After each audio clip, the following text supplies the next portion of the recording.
আজকে শোনাবো এক ফুটবল জাদুকরের গল্প। তিনি হলেন রোনালদিনহো। সম্ভবত পৃথিবীর সবচেয়ে সুন্দর খেলার নাম হচ্ছে ফুটবল খেলা, কারণ এই খেলার মুহূর্তে মুহূর্তে লুকিয়ে থাকে রহস্য, লুকিয়ে থাকে উত্তেজনা।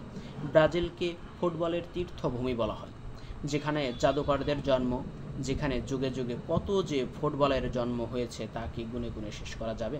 আর সেই জাদুকরদের মধ্যে অন্যতম হলেন রোনালদিনহো। তিনি ১৯৮০ সালের ২১শে মার্চ জন্ম নেন সেই ফুটবলের তীর্থভূমিতে।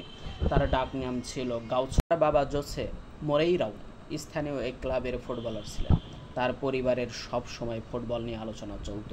দুঃখের বিষয়, দিনহোর বয়স যখন ৮ বছর, তখন তার বাবা পারিবারিক এক সুইমিং পুলে সাঁতার কাটতে গিয়ে হার্ট অ্যাটাকে মারা যান। ৮ বছর বয়স থেকেই তার প্রতিভার প্রকাশ পেতে শুরু করে।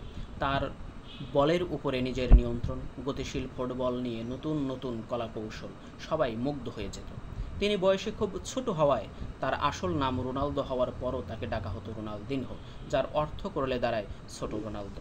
তিনি ১৩ বছর বয়সে এক স্থানীয় দলের সাথে খেলতে গিয়ে তার দল ২৩-০ গোলে জয়লাভ করেন।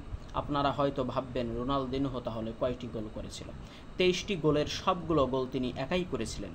এর কিছুদিন পর ১৯৯৭ সালে ডাক পেলেন ব্রাজিলের অনূর্ধ্ব-১৭ এর যুব বিশ্বকাপের দলে। ব্রাজিল চ্যাম্পিয়ন হলো। সেই বিশ্বকাপে দিনহোর মোট ২টি গোল করেন। তখনই বিশ্ব শুনতে পেল অনাগত এক ফুটবল বিস্ময়ের আগমনী বার্তা। কিছুদিন পরই ব্রাজিলের অন্যতম সেরা ক্লাব গ্রেমিও রোনালদিনহোর সাথে চুক্তিবদ্ধ করে ফেলেন। তিনি গ্রেমিওর হয়ে ৪৮টি ম্যাচে করে বসলেন ২৩টি গোল। এত অল্প বয়সে এমন সাফল্য খুব কমই দেখা যায়। ১৯৯৯ সালে কোপা আমেরিকায় ব্রাজিল দলের ডাক পেয়ে গেলেন। বিশ্বের স্বপ্নের শুরুটা ছিল স্বপ্নের মতোই। ১৯৯৯ সালে কোপা আমেরিকার করলেন ১ গোল, ব্রাজিল হল চ্যাম্পিয়ন। ২০০০ সালে ব্রাজিলের অনূর্ধ্ব-২৩ দলের হয়ে প্রি অলিম্পিক টুর্নামেন্টে অংশ নিয়ে ৭ ম্যাচে ৯টি গোল করে দলকে চ্যাম্পিয়ন করেন। ২০০২ সালে ব্রাজিলের জার্সি গায়ে তার প্রথম বিশ্বকাপ খেলার সুযোগ হয়। রোনালদো ও রিভালদোর সাথে জুটি বাঁধলেন রোনালদিনহো।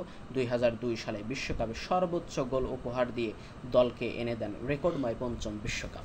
ব্রাজিলের জাতীয় দলের হয়ে ৯৭টি ম্যাচে ৩৩টি গোল করেন। ২০০৮ সালের গ্রীষ্মকালীন অলিম্পিকে পুরুষদের ফুটবলে তিনি ব্রাজিল অলিম্পিকে দলের নেতৃত্ব দেন এবং ব্রোঞ্জ পদক তিনি জিতেছিলেন। এভাবেই কালজয়ী একজন খেলোয়াড়, যাকে হয়তোবা পৃথিবী, বিশ্ব এভাবেই মনে রাখবে। তার খেলা এবং কলাকৌশল এবং মাধুর্যপূর্ণ এক খেলা, যেটা বিশ্ব খুবই তাকে আন্তরিকভাবে মনে রাখবে। তার খেলা সত্যিই মনোমুগ্ধকর। তার পায়ের জাদুকর, যেটা অবিস্মরণীয়।